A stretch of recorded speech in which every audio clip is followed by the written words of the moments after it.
I'm standing in my kitchen in downtown Chicago, watching my husband Marcus die on the cold marble floor, and all I can think about is how this poison was meant for me.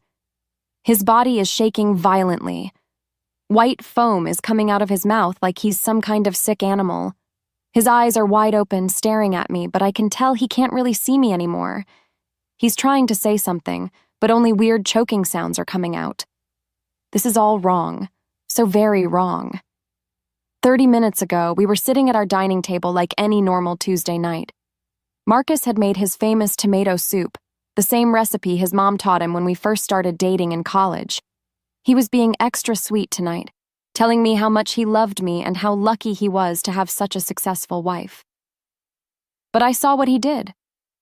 When Marcus thought I wasn't looking, I watched him take a small glass bottle from his pocket. He poured something clear into my soup bowl.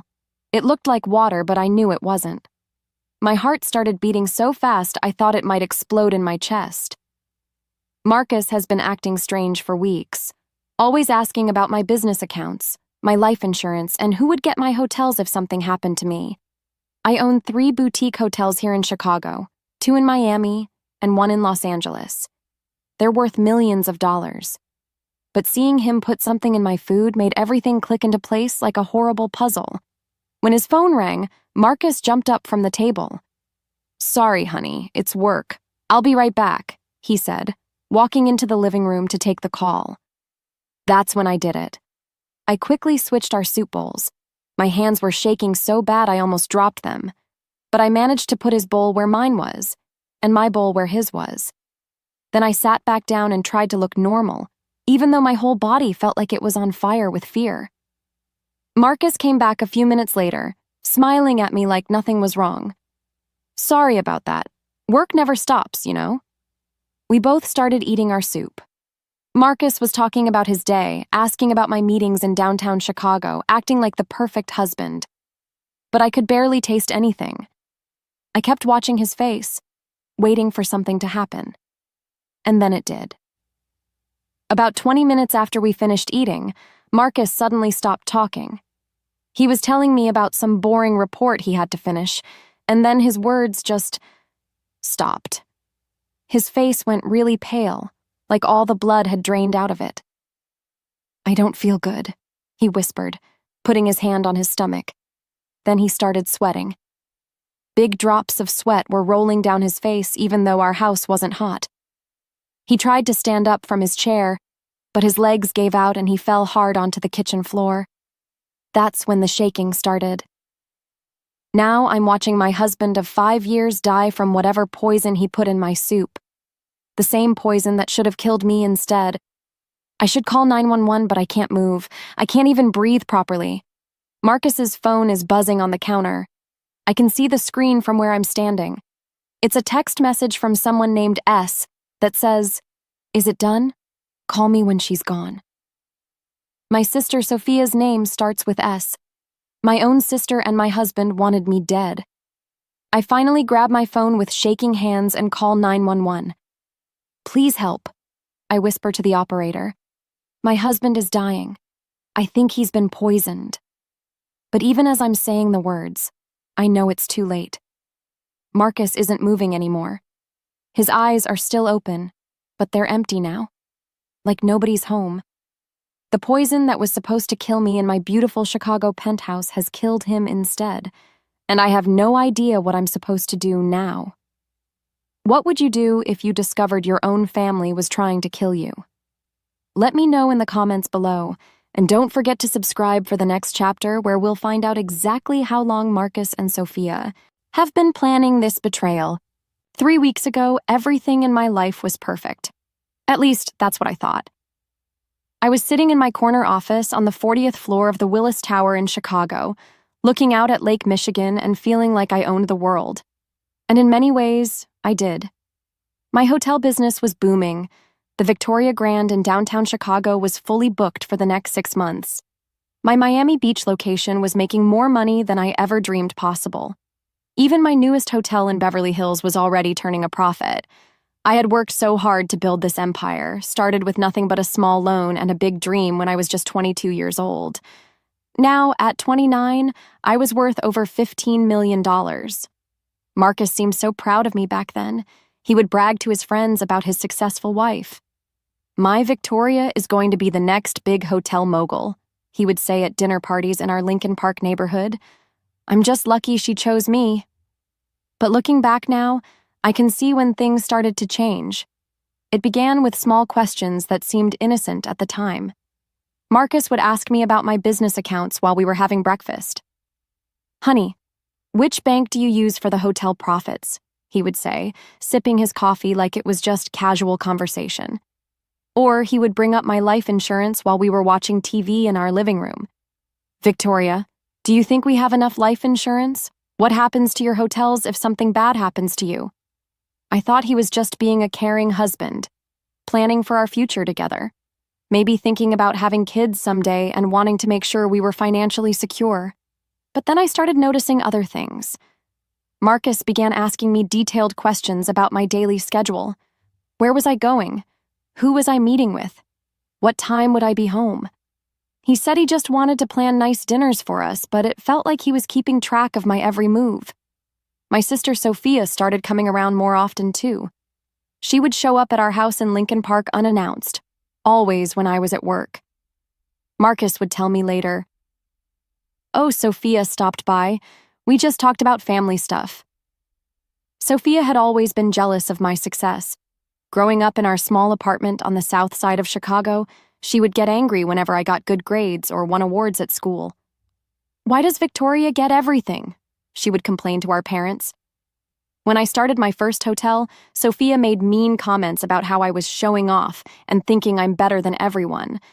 But I thought she had gotten over that jealousy. She was 26 now, old enough to be happy for her sister's success. I was wrong. One evening, I came home early from a meeting in downtown Chicago and found Marcus and Sophia sitting very close together on our couch. They were talking in whispers, and when they saw me, they quickly moved apart. "Hey, honey," Marcus said, his voice sounding fake and too cheerful. Sophia was just telling me about her new job. But Sophia looked guilty, like a kid who got caught stealing cookies. And Marcus kept fidgeting with his hands, which he only did when he was nervous. That night, I couldn't sleep. Something felt wrong, but I couldn't figure out what it was. Marcus was lying next to me, breathing normally, but I kept thinking about how weird they had acted. The next week, I decided to check our computer history. I told myself I was being paranoid, but I had to know what Marcus was doing online when I wasn't home. What I found made my blood turn cold. Marcus had been searching for things like untraceable poisons, how to make death look natural, and life insurance payout after spouse death. He had also been looking up information about my business accounts and how to transfer ownership of my hotels. I printed out all the search history and hid it in my office at the Willis Tower. I didn't know what to do with this information. Part of me wanted to confront Marcus directly, but another part of me was scared of what he might do if he knew I was suspicious. I started paying closer attention to everything Marcus did, and that's when I noticed he had been going through my purse, looking at my phone when I was in the shower, and asking my business partner James strange questions about my health and stress levels.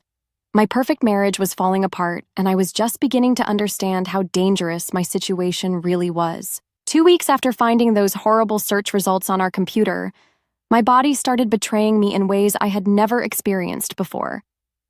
It started with my stomach. Every morning, I would wake up in our Lincoln Park home feeling like someone had twisted my insides into knots. The pain was so bad that I could barely stand up straight. I thought maybe I was just stressed from work, but it kept getting worse. Then came the nausea. I couldn't keep food down, especially in the mornings. Marcus would make me breakfast before I left for my office at the Willis Tower, and I would have to run to the bathroom to throw up. He seemed so concerned, always asking if I needed to see a doctor. "Maybe you're working too hard, honey," he would say, rubbing my back while I was bent over the toilet. "All those trips between Chicago, Miami, and Los Angeles are probably wearing you out." But the worst part was my hair. I started finding clumps of it on my pillow every morning. Long strands of my dark brown hair would come out when I brushed it. I had always been proud of my thick, healthy hair, and now it was falling out like I was some kind of sick person. My business partner James noticed the changes right away. We were having lunch at a restaurant near Navy Pier when he stopped eating and stared at me. "Victoria, you look terrible," he said, his voice full of worry. "When's the last time you saw a doctor? You've lost at least 15 pounds in the past month." I looked down at my hands and realized he was right. My wedding ring was loose on my finger. My clothes were hanging off my body like they belonged to someone bigger. "I've just been tired," I told him, but even I didn't believe my own words. James insisted I see Dr. Thompson, our family doctor in downtown Chicago. I made an appointment for the next week, but deep down, I was starting to suspect that my sickness wasn't natural. That weekend, while Marcus was supposedly at his office in the Loop, I decided to search our house. I started in his home office, going through every drawer and cabinet. Most of it was normal stuff: bills, work papers, old photos of us from happier times. But then I found his workshop in our basement. Marcus had always been handy, fixing things around the house and building furniture. But hidden behind his toolbox, I found something that made my heart stop beating for a moment. 3 small glass bottles with clear liquid inside. They had no labels, but they smelled like nothing at all. Just like the liquid I had seen him pour into my soup that terrible night. Next to the bottles was a notebook with my daily schedule written in Marcus's handwriting. He had been tracking when I left for work, when I came home, what I ate for breakfast and dinner, like I was some kind of science experiment. I took pictures of everything with my phone and put the bottles back exactly where I found them. My hands were shaking so bad I could barely hold my phone steady. That evening, Marcus made dinner like always: grilled chicken with rice and vegetables. He served my plate first, smiling at me like the loving husband he pretended to be. "Eat up, honey," he said. "You need to get your strength back." I pushed the food around on my plate, pretending to eat while watching Marcus carefully. He seemed nervous, checking his phone every few minutes and glancing at me to see if I was actually eating. When he got up to use the bathroom, I quickly scraped most of my food into a napkin and hid it in my purse. I would throw it away at work tomorrow. Later that night, I heard Marcus talking quietly on his phone in the living room. I crept to the top of our stairs and listened. "She's getting sicker faster than we expected," he was saying. "Maybe we should slow down a little bit." A woman's voice was talking back, but I couldn't hear what she was saying clearly. It sounded like Sophia, but I couldn't be sure. "No, you're right," Marcus continued. "We need to stick to the plan. Just a few more weeks and this will all be over." I crawled back to our bedroom and pretended to be asleep when Marcus came upstairs. But I lay awake all night, finally understanding the truth. My husband was slowly poisoning me to death, and my own sister was helping him do it. I couldn't take the uncertainty anymore. I needed proof of what Marcus and Sophia were doing to me, so I decided to set up hidden cameras in our Lincoln Park home. The next morning, while Marcus was at his office downtown, I drove to an electronics store in Wicker Park and bought 3 tiny wireless cameras. The salesperson showed me how to connect them to my phone so I could watch everything from my office at the Willis Tower. I placed one camera in our kitchen, hidden behind a coffee canister on the counter. Another one went in Marcus's basement workshop, tucked between some paint cans where he kept those mysterious bottles. The third camera I put in our living room, behind a picture frame on the bookshelf. For 3 days, I watched normal, boring footage of Marcus doing regular husband things: making coffee, watching TV, working on his laptop. I started to think maybe I was going crazy. Maybe the stress of running hotels in Chicago, Miami, and Los Angeles was making me paranoid. But on Thursday afternoon, everything changed. I was in my office reviewing profit reports from my Beverly Hills hotel when my phone buzzed with an alert from the living room camera. I opened the app and saw Sophia sitting on our couch with Marcus. They were sitting much closer than a sister-in-law and brother-in-law should be. I turned up the volume on my phone and listened to their conversation. "How much longer do we have to keep doing this?" Sophia was saying, running her fingers through her blonde hair. "I'm tired of pretending to care about Victoria when I see her." Marcus took her hand and squeezed it. "Just a few more weeks, baby," The doctor said the arsenic needs to build up slowly in her system or it will look suspicious. Arsenic. They were poisoning me with arsenic. I've been putting it in her morning coffee and dinner for almost 2 months now, Marcus continued. She's losing weight and getting weaker every day. Soon it will look like she died from stress and overwork. Sophia leaned closer to Marcus and kissed him on the lips. Not a family kiss. A romantic kiss between two people who were in love. I can't wait until we can be together openly, she whispered.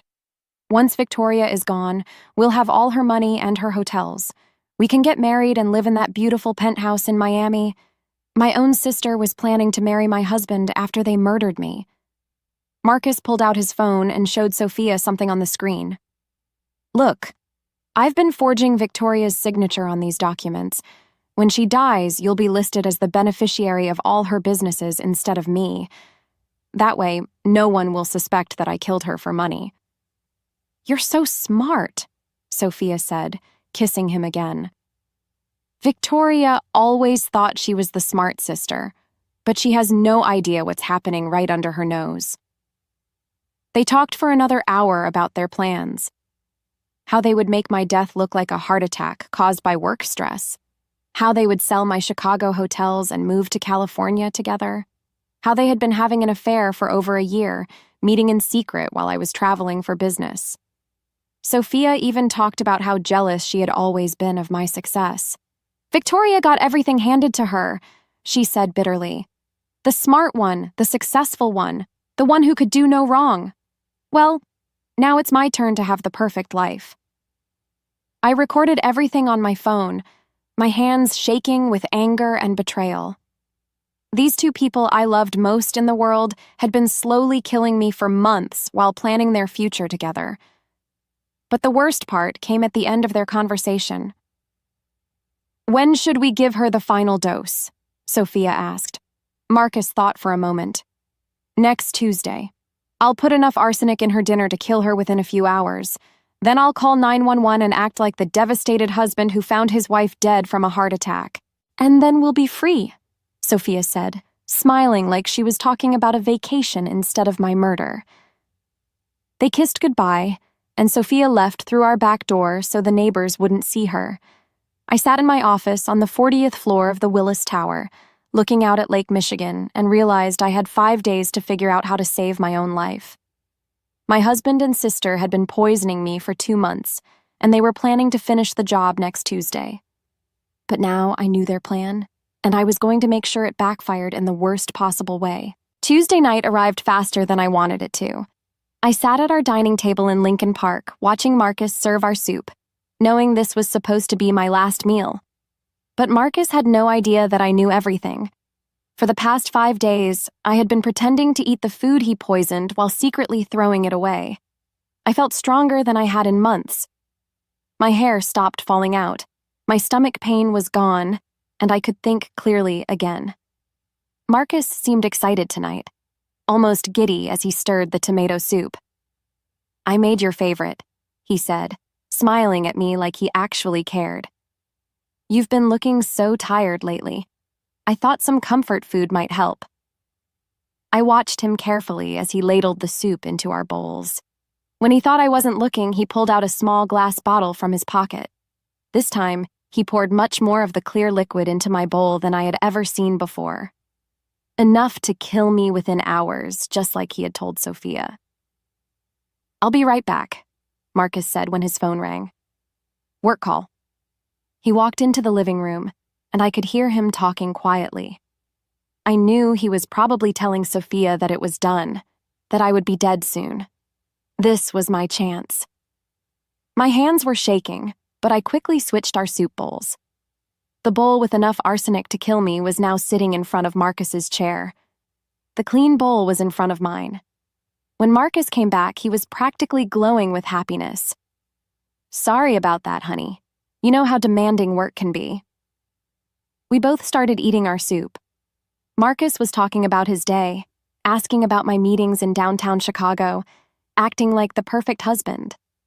But I could see the excitement in his eyes. He thought he was watching me eat my last meal. "This soup is delicious," I said, taking another spoonful from the clean bowl. "You're such a good cook." Marcus beamed with pride. "Anything for my beautiful wife." About 20 minutes after we finished eating, I was washing dishes when I heard Marcus make a strange sound behind me. I turned around and saw his face had gone completely white. "I don't feel right," he whispered, gripping the edge of the table. Then the sweating started. Big drops of sweat were rolling down his face, even though our house was cool. His hands were shaking as he tried to stand up from his chair. "Victoria?" he gasped. "Something's wrong. I think I need to go to the hospital." But before he could take a step, his legs gave out, and he crashed to the kitchen floor. That's when the convulsions started. Marcus's whole body was shaking violently. White foam was coming out of his mouth, and his eyes were wide with terror. He was trying to say something, but only choking sounds were coming out. I stood there watching my husband die from the poison he had meant for me, and I felt no sympathy at all. This man had been slowly killing me for 2 months while planning a future with my sister. Marcus's phone was buzzing on the counter. I picked it up and saw a text message from Sophia. "Is it done? Call me when she's gone. I love you." My own sister was waiting to hear that I was dead. I looked down at Marcus, who was still convulsing on our kitchen floor. His eyes found mine, and for a moment I think he understood what had happened. I think he realized that I had switched the bowls. "You were going to kill me," I said quietly, kneeling down next to him. "You and Sophia were going to take everything I worked for and live happily ever after." Marcus tried to speak, but only blood came out of his mouth now. I found another text on his phone, one he had written but not sent yet. "It's done. She'll be gone by morning. Can't wait to start our new life together." He had also prepared a suicide note on his laptop, making it look like I had killed myself because of work stress. Every detail of my murder had been planned perfectly, except for one thing. Marcus never expected me to figure out his plan and turn it against him. Now he was dying from his own poison, and I was completely fine. I called 911 with shaking hands, watching Marcus take his final breaths on our kitchen floor. "911, what's your emergency?" the operator asked. "My husband is dying," I said, trying to sound panicked instead of relieved. "I think he's been poisoned. Please send help to 1247 North Cleveland Avenue in Lincoln Park." "Ma'am, is he conscious? Is he breathing?" I looked down at Marcus. His body had stopped shaking. His eyes were still open, but they were empty now. "No, I think he's gone." The paramedics arrived first, followed by 2 police officers. Detective Rivera was a tall woman with short black hair who immediately started asking me questions, while the paramedics confirmed that Marcus was dead. "Mrs. Victoria Martinez, I'm Detective Rivera with Chicago PD. Can you tell me what happened here tonight?" I had practiced this story in my head. We were having dinner together, just normal soup and bread. About 30 minutes after we ate, Marcus said he didn't feel well. Then he collapsed and started shaking. I've never seen anything like it. Detective Rivera was writing everything down in her notebook. "Did your husband have any health problems? Heart issues, allergies, anything like that?" "No, he was perfectly healthy. He just had a physical exam last month and everything was fine." The detective looked around our kitchen, taking pictures of everything. She bagged our soup bowls and the pot Marcus had used to cook dinner. "Ma'am, I have to ask this, but were you and your husband having any problems? Any fights or disagreements recently?" This was the moment I had been dreading. "No, we were very happy together. Marcus was always so supportive of my business. I owned several hotels, and he was proud of my success." But Detective Rivera was smart. I could see her looking at me carefully, studying my face for signs that I was lying. "Mrs. Martinez, I'm going to need you to come to the station tomorrow for a more detailed interview. This appears to be a suspicious death, and we need to investigate thoroughly." After the police left and Marcus's body was taken away, I sat alone in our house feeling scared for the first time. What if they thought I had poisoned him? What if they didn't believe my story? The next morning, I went to the police station in downtown Chicago with a lawyer. Detective Rivera sat across from me in a small room with gray walls and asked me the same questions over and over again. Mrs. Martinez, your husband died from arsenic poisoning. That's not something that happens by accident. Someone deliberately put poison in his food. I don't understand, I said, pretending to be confused. Who would want to hurt Marcus? He was such a good man. That's what we're trying to figure out. Did Marcus have any enemies? Anyone who might want him dead? I shook my head. Everyone loved Marcus. He was kind and gentle and... Then I pretended to have a sudden realization. Wait, there is something. I've been feeling sick for the past few months. Stomach problems, hair loss, fatigue. My doctor couldn't figure out what was wrong with me. Detective Rivera leaned forward. What are you saying? What if someone was trying to poison me, and Marcus ate the wrong food by mistake? I could see the detective's mind working. Do you have any idea who might want to hurt you? This was my chance. I've been having some problems with my sister Sophia. She's always been jealous of my business success. And lately, she's been spending a lot of time with Marcus when I'm not home. I pulled out my phone and showed Detective Rivera the videos I had recorded. I installed cameras in my house because I was suspicious about their relationship. The detective watched the footage of Marcus and Sophia planning my murder, her eyes getting wider with each minute. Mrs. Martinez, this changes everything. Your husband and sister were planning to kill you.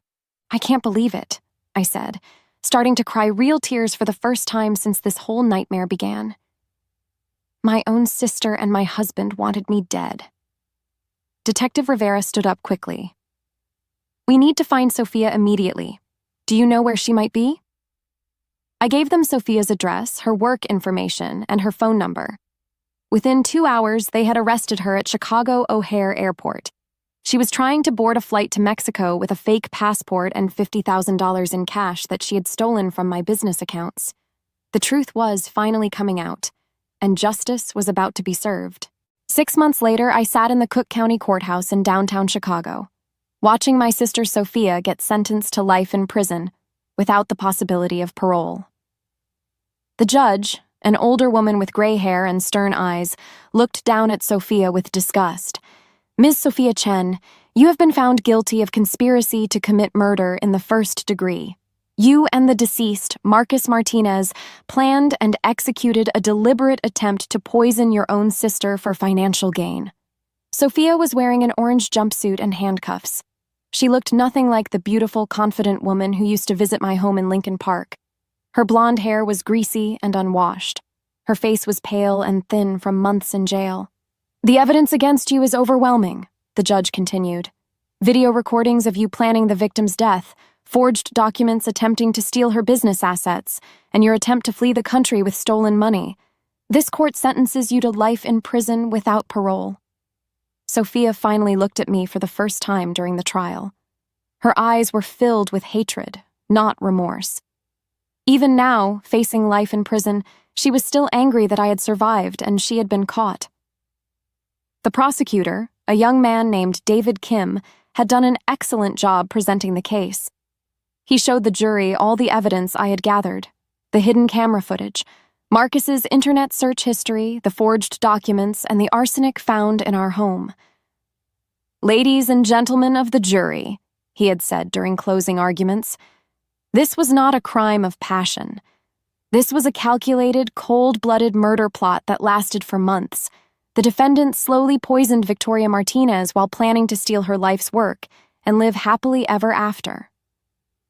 The defense lawyer tried to argue that Sophia was manipulated by Marcus, that she was just a victim of his evil plan, but the jury saw through that lie. The video evidence clearly showed Sophia was an equal partner in planning my death. After the sentencing, I walked out of the courthouse into the bright Chicago sunshine. My business partner James was waiting for me on the courthouse steps. "How do you feel?" he asked, giving me a supportive hug. "Free," I said, and I meant it. For the first time in months, I feel completely free. My health had returned to normal once I stopped eating Marcus's poisoned food. My hair grew back thick and shiny. I gained back the weight I had lost.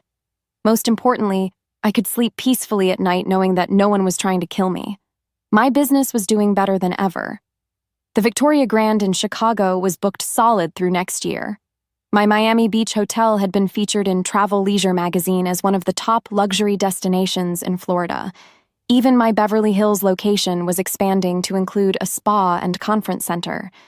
But the best part was that I had learned to trust my instincts. When something felt wrong, I didn't ignore it anymore.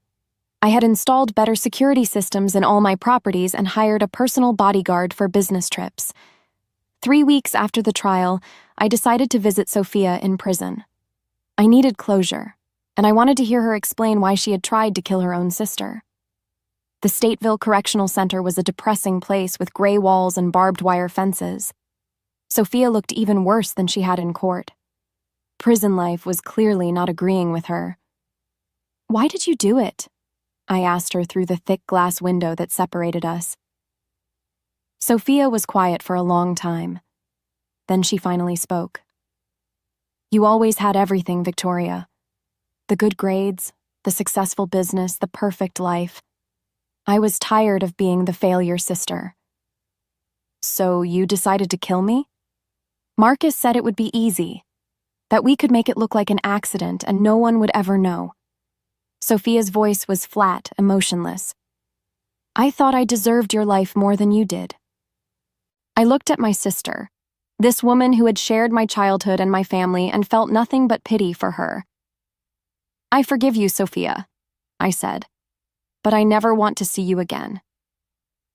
I walked out of that prison and drove back to my penthouse in Chicago, ready to build a new life surrounded by people who truly cared about me.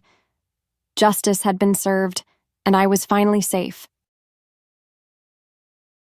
I'm standing in my kitchen in downtown Chicago, watching my husband